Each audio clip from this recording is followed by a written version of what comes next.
Meaning of cygnet.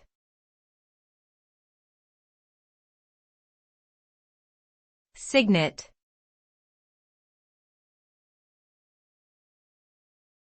Cygnet.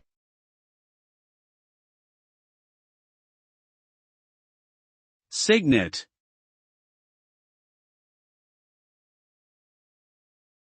Cygnet.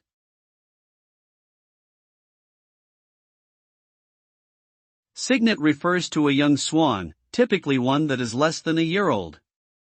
These birds have gray or brown feathers, which they will eventually shed as they mature into adults with snowy white plumage.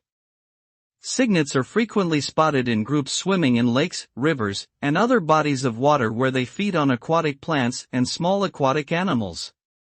They have a charming and graceful appearance and are often considered a symbol of purity and elegance. Overall, cygnets are a delightful sight to behold and a true marvel of nature.